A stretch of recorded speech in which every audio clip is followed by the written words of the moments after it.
Hello and welcome again. Today I'm going to do a little bit of let's say a special, because there's a second video this month. It's not really a how-to or anything, it's just showing you something that I recently purchased. So, came across this green Elan for sale. The price was right, and I just couldn't live without it. It's a 1992, and as you can see, it's the naturally aspirated version. So,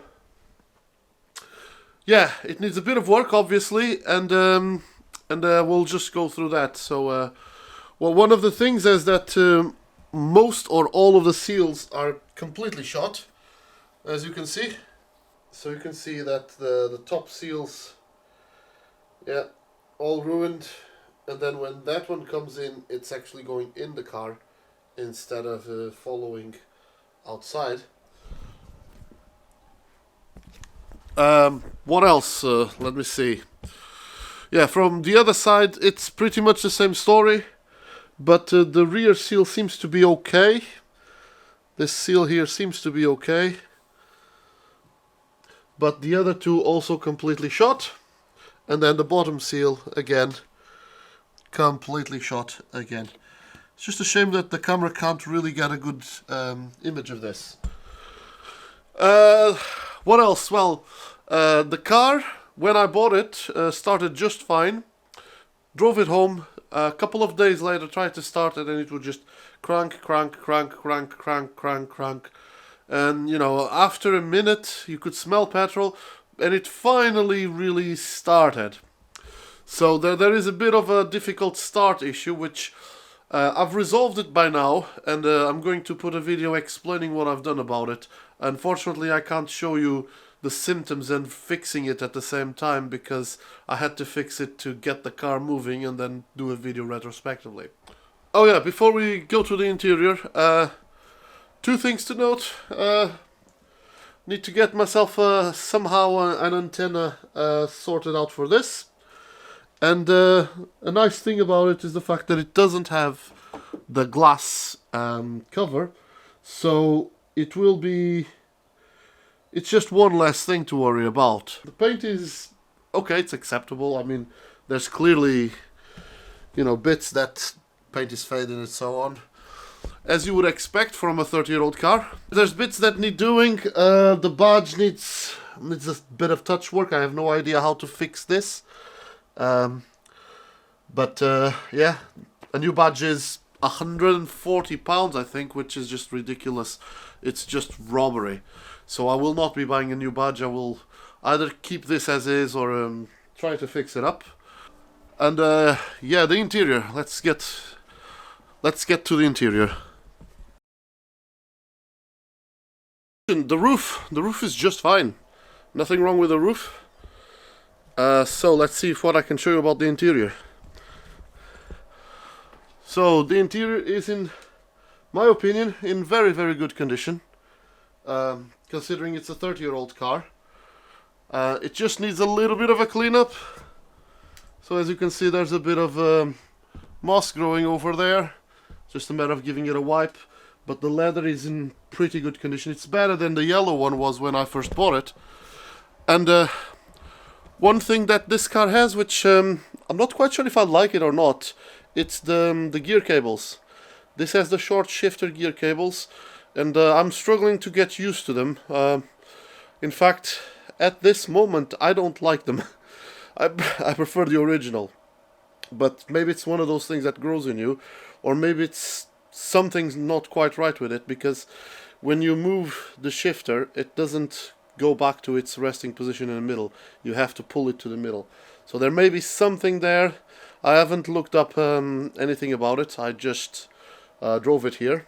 And there's another thing about it, that there's a couple more things, and particularly on the electrical side, which I'm going to show you now. So the first thing I'm not going to show you, because I don't know how to show you this without looking up in the books.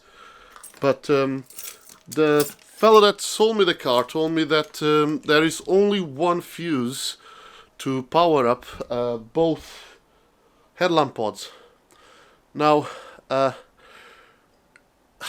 if he's correct, whoever worked on this before had one alarm pod not working because of the central unit, and they just rewired it so that both pods would be powered from one side. It's not ideal, but it's a lot cheaper than buying a new central unit. I have repaired a central unit before, and this is just something that will probably come up in the channel later once I start investigating if there is only one fuse associated to the circuit, and if the central unit is broken, then I will take it apart and try to fix it.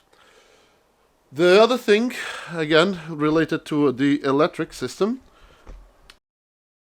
So it's got an alarm and immobilizer. And here's the thing, I'm not going to start the car, and I'm not going to switch on the lights. So I'm just gonna put it into running mode, and as you see, the dash lights have come all on. So there's something with the wiring here that doesn't match what the SE does, and I suspect it's not meant to. So I need to do a bit of research to find out if this is intended or not, and if it's not intended, bring it back to factory, which can be a hassle. So that may be another one for the future. And yeah, the final thing to do with the electrics was what was it? I cannot remember. Ah, yes. So here's the radio. I just switched on the radio. And there's the key. Yeah, the radio is permanently on. So every time I switch off the car, I need to switch off the radio. Otherwise, that just kills the battery. So that's another thing that needs to be rewired. But apart from that, the car is in pretty good nick. I'm very pleased with this purchase. Yes, another thing is the rear wishbones. I've inspected them when I bought the car. Surface rust as you would expect, nothing too serious. And yeah, it's got the original SE wheels, or you know, Series 1 wheels, not SE wheels, but the Series 1 wheels. And yeah, it is an NA, it is an Elan. It's not as much fun to drive as an SE. I just got used to that turbo, and I do feel that extra power is needed for this car. Don't get me wrong, you can drive it, you can enjoy it, but once you get used to that turbo, you just won't enjoy this as much as you enjoy the other one. Yeah, that's pretty much it. That's my special, and I hope you guys get excited to see some work done on this car in the future. And the first thing that I'm going to do is actually sort out the starting problems and see how it goes. But yeah, there's nothing more to say. We'll see what this car brings, and I will see you in the next video.